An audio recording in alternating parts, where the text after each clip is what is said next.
All right, guys, we're back again. Dynamic Man Podcast, episode 72. Are modern women really promiscuous? I'm really excited about this show. Um, this is really going to be a good one. It's going to be a good one because this is like, this is kind of my wheelhouse. This is a topic area that I have been talking about for years. And Rob Henderson recently wrote something for the Wall Street Journal on this topic. And so I am very happy to be able to contribute to this conversation. This is something I've been saying for a long time. So basically, what this article said, I'm taking a highlighted portion of it here. For most young adults, the most common number of sexual partners in the past year is 1 or 0. A minority of men and a minority of women account for most casual sex, and they mostly pair with each other. Most sex still happens inside relationships. And what's funny about this is that I gotta give Rob some credit because look at this. He wrote about Chads and incels. 20% of men between ages 25 and 50 account for about 70% of reported sexual partnerships with women. And that was a good bait headline, and Rolo fell for that pretty much immediately, hook, line, and sinker. He's like, once again, for all you red pill haters, women would rather share a successful alpha than be saddled with a faithful beta. Which is not actually what it says in the article exactly. Exactly. I want to be clear here. What I want to be clear about is this, okay? The red pill, I've never said the red pill isn't real. I've said the red pill is a variable. It's like single variable thinkers, they cling on to one piece of truth and then they ignore everything else that either contradicts or, adds context to that portion.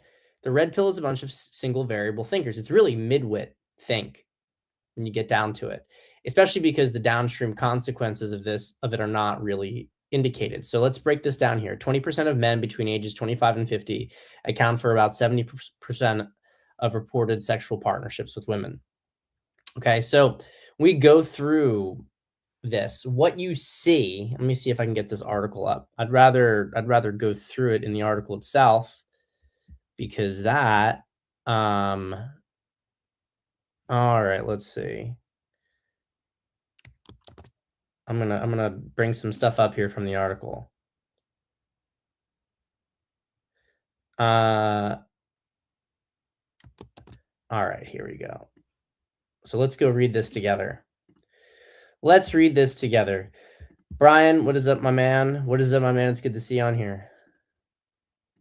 It's very good to see you here. Thanks for coming in. All right, let me see. Oh, wait, hold on a second.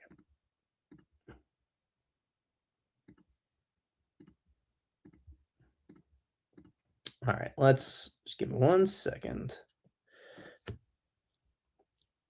All right. So, a popular story online, especially among young men, is that a small group of men are having lots of sex partners while everyone else is left out. This belief breeds anger and resentment. It frames dating as a winner take all competition, but the data tell a different story, challenging the idea that society is divided into sexual elites, aka Chads, and permanent losers, aka incels. For most young adults, the most common number of sexual partners in the past year is 1 or 0. A minority of men and a minority of women account for most casual sex, and they mostly pair with each other. Most sex still happens inside relationships. In his 2017 book, Cheap Sex, sociologist Mark Regnerus drew on data from more than 15,000 American adults. He found that 20% of men between ages 25 and 50 account for about 70% of reported sexual partnerships with women. Those figures are easy to misread. They don't mean that 70% of women are sleeping with 20% of men, because women show a similar pattern. About 20% of women account for roughly 65% of reported male partners. Okay, let's think about this for a second. Think about that for a second. Okay? No one talks about the other side of that story, do they? Taken together, these numbers tell a straightforward story. High partner counts are concentrated among a minority of both men and women, and much of that sexual activity is happening within the same slice of the population. More recent surveys of young adults confirm this pattern. 2020 study analyzed data, blah, blah, blah, found that 18 to 24-year-old men and women, the most common number of sexual partners was 1, followed by 0. Typical sex life of a young adult is modest. 65% of young men, 80% of young women report having had just 1 or 0 sexual partners in the last year. Smaller share of adults report 3 or more partners. 22% of men are in that category compared to 12% of women. These men and women are largely pairing with each other. Some argue that dating apps have created a chatopoly where a small group of highly desirable men are having lots of sex with the majority of women. The share of young men reporting 3 or more partners has remained remarkably stable since at least 2000. The concentration is not new. What has changed is perception. Okay. This is in a system where a few men are sleeping with nearly all women. It's one where statistical minorities of both sexes are more sexually active than the rest. Small percentage of young women account for a disproportionate share of casual encounters, just as a minority of men do. This is really important because it's all about the market, right? It's all about the dating market. So I'm going to point out I'm going to emphasize some of the bits in here. I did it already online. I'm not going to read through my piece verbatim here, but what I want to emphasize is this. I do think because of apps and because of the nature of culture today, the promiscuous have gotten more promiscuous. Because even in the past, when you had a slut would be somebody who slept with a few guys, right? She slept with a few different guys from like her class. Maybe even 2 would make her into a slut, but certainly 3 or more would make her into a slut. Okay. And if she was sleeping with more guys, she'd probably become like a whore, right? Like a legitimate whore. And that's kind of gone away over time. That stigma's gone away over time. Or not the stigma, the practical deterrence has gone away over time. So, because even promiscuous women, even more sexually loose women, as they used to be called, even these women were inclined to try to keep their liaisons a little bit more quiet. They didn't necessarily like put it all out there. It was risky to put it all out there. You didn't want to do that, right? Okay. So now they can do it. They can do it so much more anonymously than they used to be able to do. There's less reputational repercussions for doing it, and they can do it more anonymously if they want. So the promiscuous people, especially the promiscuous women, can be more promiscuous than ever. And they're out there looking for attention because they are promiscuous. But a lot of women don't want to be a part of this. And I'm going to say it on 2 ends. They're not a part of this. They don't do this, first off. If it happens, it might happen in like a college environment, like campus environment. But even on college campuses, not every woman does all this stuff to an extreme. I know that sounds crazy, but I knew women in college who didn't do it. Obviously, the culture was to do it, but that doesn't mean that every woman participates to that degree. Okay? This is what you have to understand. This applies to hypergamy. Hypergamy is a very, very real phenomenon.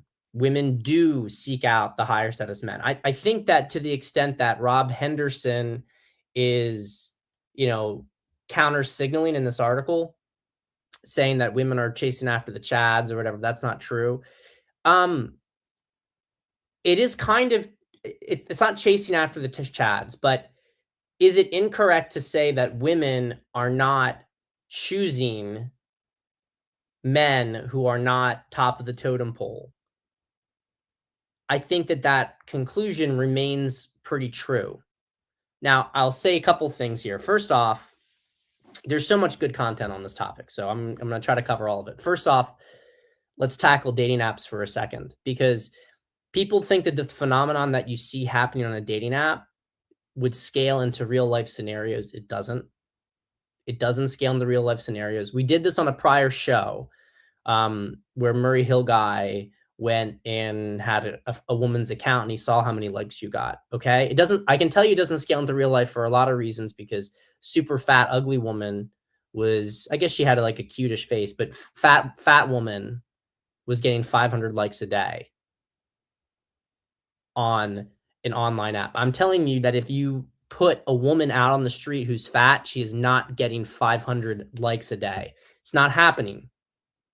Okay, so that should be your first tell that what is going on online is not real life. But let's go even further than that. Okay, the behavior of people online is not the same as in real life. In the same way that a troll will say something to you online, they'll never say it to your face. People will like somebody online who they would never approach in real life. That goes because they think that they're more attractive and because they're less. There's low friction online to send a message. There's less variables to consider, or there's less variables that can be considered. Think about this. One of the reasons that when we were reviewing the dating apps, why was it that women were behaving a certain way where they were only, swiping on a few guys and they were getting all these things? They were doing that because they were inundated with likes. And by the way, the response of a woman getting 1,500 likes is not that she actually is like, "Oh my god, I'm amazing. I'm gonna go out with Chad." It's actually overwhelm, and because of women's sensitivity to status, the fact that they're on an app and they're getting so many likes tells the more sober-minded ones that this is retarded, but in general, it creates a visceral feeling for women that they don't wanna even be on it because it's low status. Imagine a woman goes to a club and there's 1,500 guys in there compared to her. It's her and 1,500 guys. You think she wants to fucking stay in that? She wants to get out of that place immediately. She doesn't even want to get swarmed.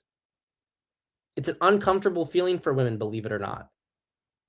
They devalue the men because of the volume of men that are matching with them. But this is not something that would happen in real life.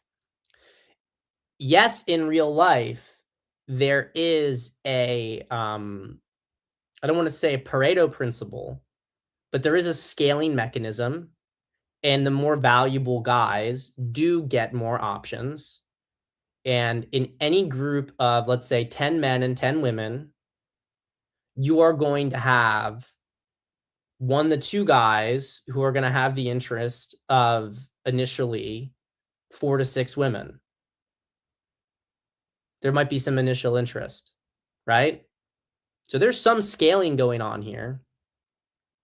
But first off, in real life, it doesn't mean that those 4 to 6 women are all going to sleep with those 2 guys because they're maybe going to be less inclined, they might be looking for a commitment, and they might, I'm not trying I'm not trying to be like naive about this here. I'm just saying that with social barriers, they may have some initial interest, but they may not go the entire distance with it.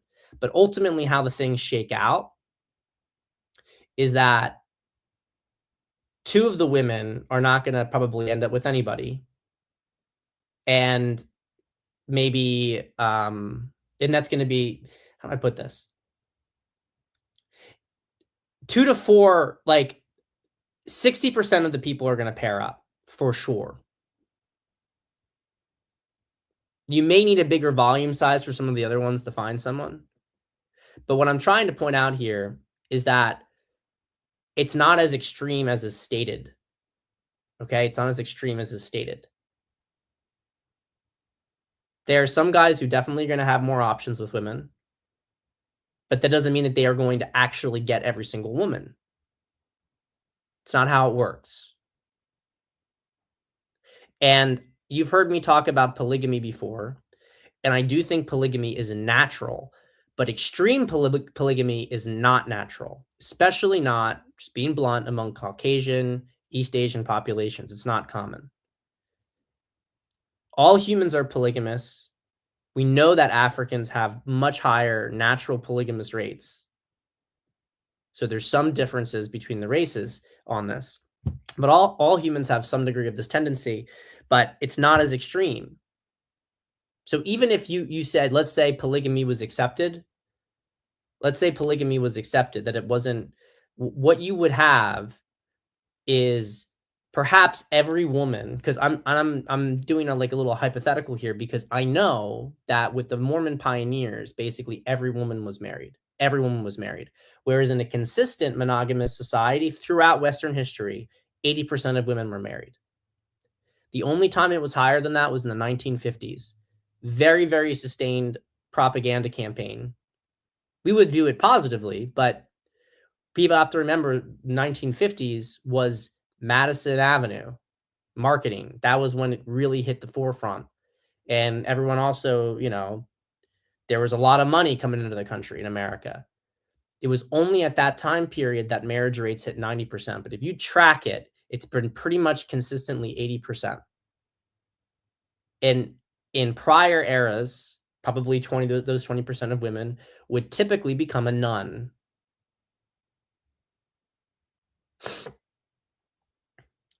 Now, in a polygamous society, maybe that's not the case. Why do you have this market mismatch? Why were there consistently 20% of women not having children in non-polygamous societies? You have it because women are hypergamous, and some women are not going to like the options that they have, so they're going to choose to opt out of dating. Okay, this is important. This is a really, really important thing to think about because this is why when you see this promiscuous group here, like we are seeing the impacts of hypergamy on culture. And notwithstanding me trolling Rolo, I don't want to try to take that away from actually occurring because it is occurring. Chasing Grace, what's up? How are you doing? It's good to have you on here. I don't want to take that away from what's going on. But people have to understand that the result of hypergamy is never in a natural conditions. It is never women all deciding to just bang the same guys. A lot of women in response to hypergamous conditions or to their, let's put it, conditions that trigger their hypergamy, it's a better way to say it, they will choose not to date. And I think you also add on to that, that a lot of these women are also very, very neurotic and anxious and antisocial because we live in also a fragmented society, technology intermediating a lot of human interaction. I've heard this from clients.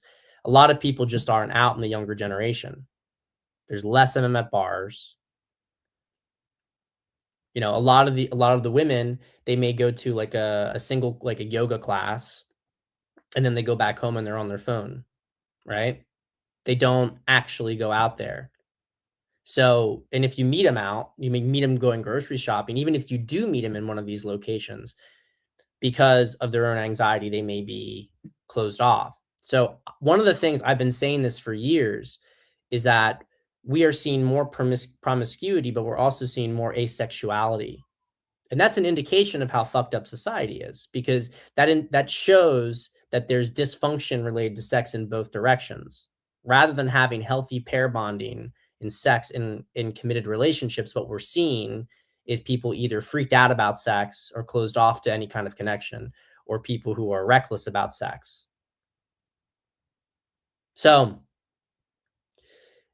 it is an interesting indication, but I think the big picture stuff for people to remember is that it doesn't mean that every single, like, I think that us saying that every single woman today is a whore or she's a slut is not constructive.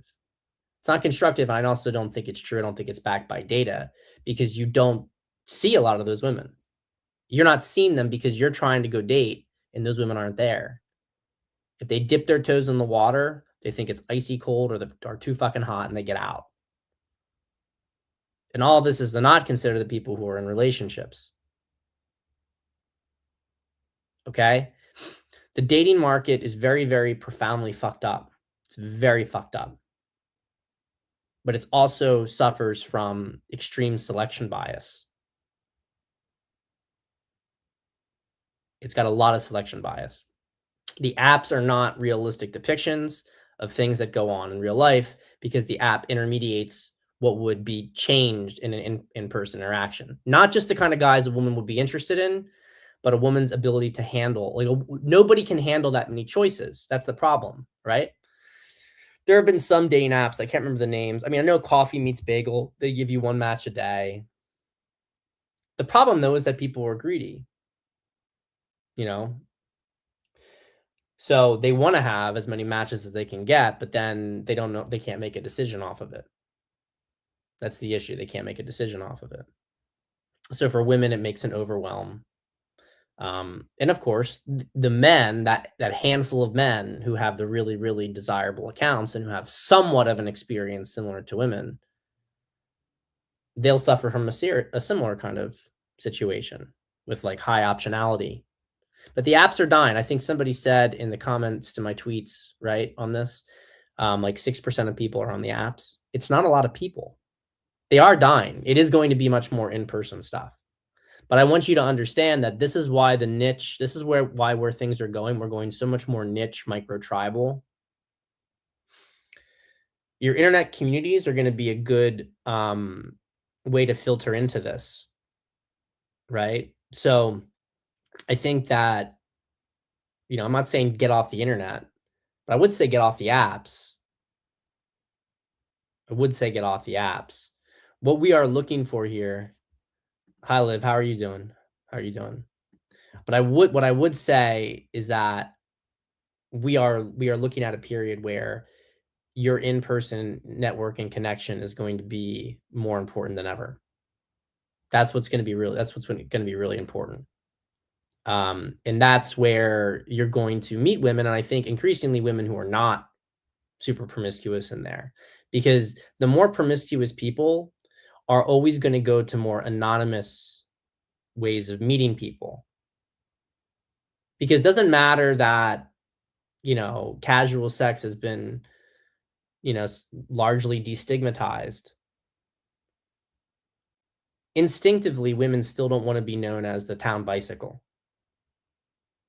And I think a lot of these niche communities are going to punish that kind of behavior. Not like actively, not like, scarlet letter punish, but just they're not going to want to associate. There may be exceptions to this, or, you're going to have maybe some really, super, super poly communities or whatever. But the point is, by and large, I think what you're going to see is that the more promiscuous people are going to gravitate towards clout chasing, either apps that allow you to find casual sex, or they're going to go to venues, as always, where it's easy to pick up people have casual sex. But friend groups, I think it's going to decline. I think it's going to decline in there. I think that there's going to be much more pairing off in these groups. So anyway, that's a little breakdown of what we are seeing today. But just remember that, I think the analogy I used on X about this, comparing the unemployment rate to the labor participation rate, don't compare what women are like to the women participating in a certain type of behavior that you're going to see, right? Like women who are going and dating, women who love dating, who have been dating, they're more likely to be promiscuous because they're going from guy after guy, they're dating, right? But if a woman doesn't like doing that, you're not going to see her when you go to dating venues or dating apps. She's not going to be putting herself out there. The only last thing I'm going to say here, and this is always something that red pill people freak out about, but I don't really understand why they do it, to be honest. To me, it's like it's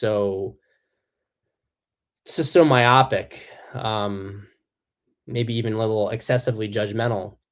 The only caveat I'll say here is that there is some movement across markets. So notice in this article, they say the number of sexual partners somebody has had in the last year is usually 0 or 1. I will say not just women, but I've also known, and I've worked with men like this too, but women especially go through sexual seasons. A man will only go through a sexual season maybe when I guess something similar can happen with women, but I think for women, there's more of an emotional aspect to it, whereas men might just get really distracted with work or has to do with, there's changing life circumstance, whatever. Point is, it can happen to both sexes, however much you want to weigh it to one or the other. But there's seasons of sexuality. So women might go through 5, maybe even 10 years where they are much more where they're dating much more. Sometimes there's only doing it for a year and then they stop, right? But the point is, a woman who maybe 10 years ago, let's say she's in her early 30s, maybe in her early 20s she had 10 partners in a given year. And maybe now in her early 30s she had 0, right? Or maybe you double those numbers, right? Maybe she had 20 partners 10 years ago and now she has 0 to 1. So the point is that women can change some of these markets themselves over time, and men can too. There is a strong connection between someone being promiscuous at one stage, being promiscuous later. But I think even promiscuous women will sometimes take a break. And I think even women who are generally not promiscuous may have a season where they experience it. We'll call it a hoe phase, right? Anyway, guys, I think that's good for today. Appreciate you coming on. Hope you enjoyed the show. Um, as always, you like the material, get on my list. You get a free copy of my book, Three Pillars of Attraction, content every day, exclusive content. All of it's free. So it's in the description, patstedman.com. I'll see you guys next time. See you tomorrow.